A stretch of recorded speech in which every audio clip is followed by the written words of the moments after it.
Assalamualaikum warahmatullahi wabarakatuh. Pada hari ini kita akan belajar tentang penjahitan perineum.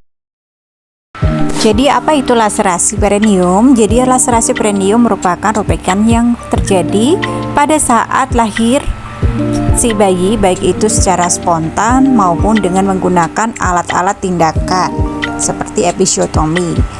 Nah, robekan ini biasanya terjadi pada garis tengah dan dapat menjadi luas apabila kepala janin terlalu cepat keluar ya. Derajat laserasi ada 4. Yang pertama, laserasi derajat pertama, di mana laserasi akan mengenai mukosa dan kulit perineum, yang mana itu tidak perlu kita lakukan penjahitan.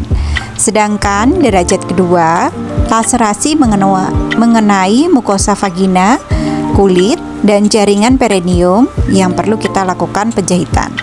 Derajat ketiga, laserasi mengenai mukosa vagina, kulit, jaringan perineum, dan sphincter ani. Tentunya memerlukan penanganan yang kita lakukan penjahitan kembali. Yang terakhir adalah derajat 4, laserasi mengenai mukosa vagina, kulit, jaringan perineum, dan sphincter ani yang meluas hingga ke rektum. Sehingga ketika kita mendapatkan laserasi derajat 4, bu bidan harus segera melakukan rujukan ke tenaga yang lebih ahli. Tujuan dari penjahitan perineum adalah yang pertama untuk dapat menyatukan kembali jaringan yang terluka, dan yang kedua adalah untuk mencegah kehilangan darah pada ibu bersalin. Setelah kita melakukan persalinan, ternyata kita menemukan adanya robekan jalan lahir sehingga perlu kita lakukan penjahitan perineum. Ibu setelah melahirkan ternyata terdapat luka pada jalan lahir ibu. Di sini saya akan melakukan penjahitan yang bertujuan untuk menyatukan luka tersebut dan mencegah perdarahan. Ya, prosedurnya saya akan melakukan jahitan di area kepaluan ibu dalam tindakan sekitar 15 sampai dengan 30 menit. Apakah ibu ada pertanyaan? Baiklah ibu, apakah ibu setuju? Baiklah ibu, kalau ibu sudah setuju, saya akan mempersiapkan alat terlebih dahulu. Alat dan bahan yang akan kita gunakan dalam penjahitan adalah tabung suntik 10 ml, sepasang handscoon, pinset, gunting, nafuder,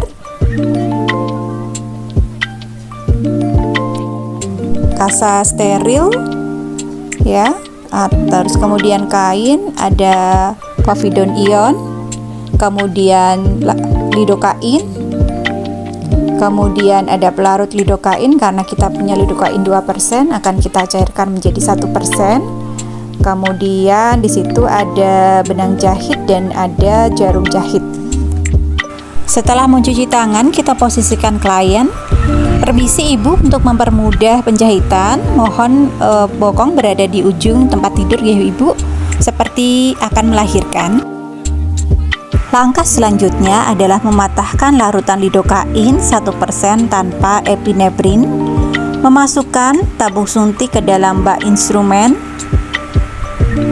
memakai sarung tangan,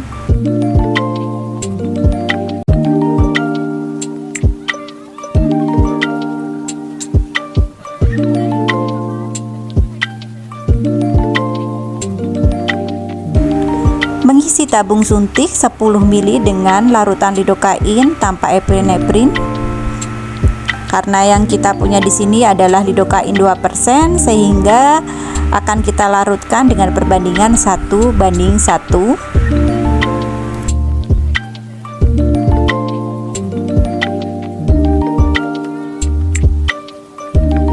Menggunakan sarung tangan pada kedua tangan.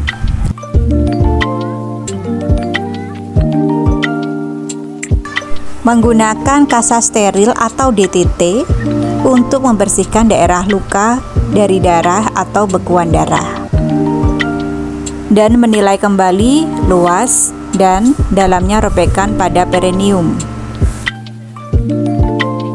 Langkah berikutnya adalah kita memberikan anestesi lokal pada area yang akan kita jahit, yang bertujuan untuk menghilangkan rasa sakit pada ibu pada saat proses penjahitan. Permisi ibu, saya akan suntik untuk pembiusan untuk mengurangi rasa sakit pada saat penjahitan ya Ibu. Menusukkan jarum suntik pada ujung luka dan robekan perineum. Memasukkan jarum suntik secara subkutan sepanjang tepi luka.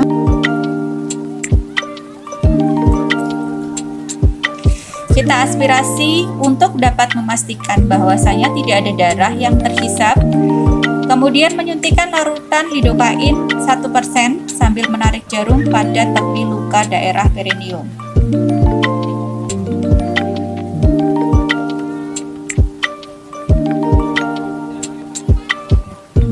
Tanpa menarik jarum dari luka, kita arahkan jarum suntik sepanjang tepi luka pada area mukosa vagina. Kemudian kita lakukan aspirasi, kita masukkan obatnya lidokain lagi sambil kita tarik.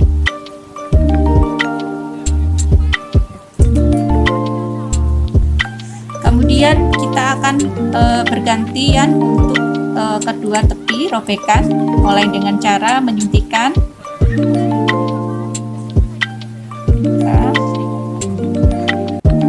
Aspirasi, masukkan obat.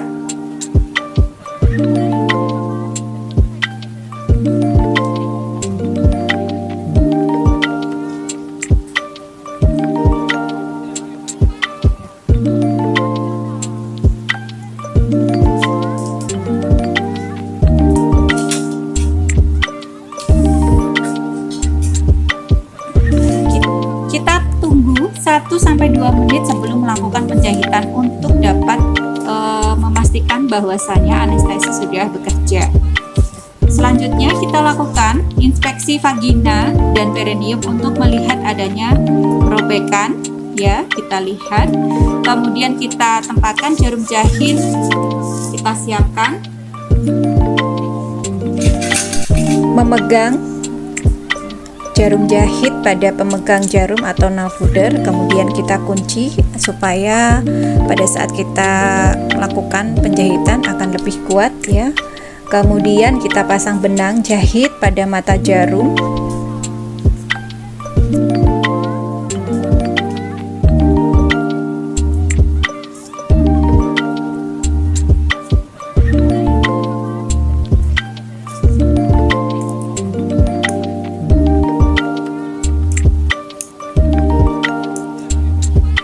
Sebelum kita lakukan penjahitan, kita lihat terlebih dahulu dengan jelas batas luka episiotomi atau laserasi.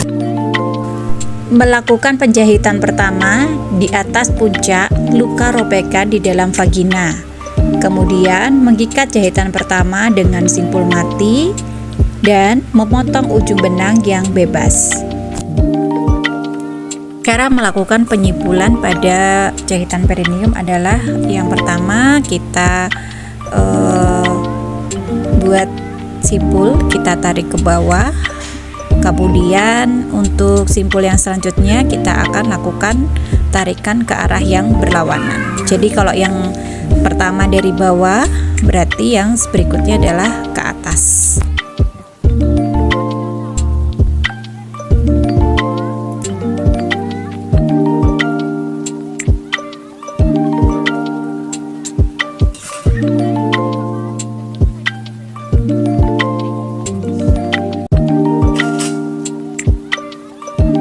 Setelah kita simpul dan kita potong, kita lanjutkan menjahit, ya, mulai dari mukosa vagina menggunakan jahit jelujur hingga tepat berada di lingkaran himen.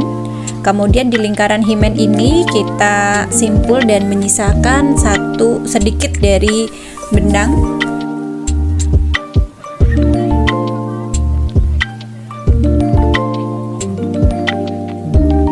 Setelah kita sampai di lingkaran himen, kemudian kita akan simpul di situ dan kita akan lanjutkan pada mukosa vagina, ya. Kemudian sehingga kita akan lanjutkan ke bagian perineum.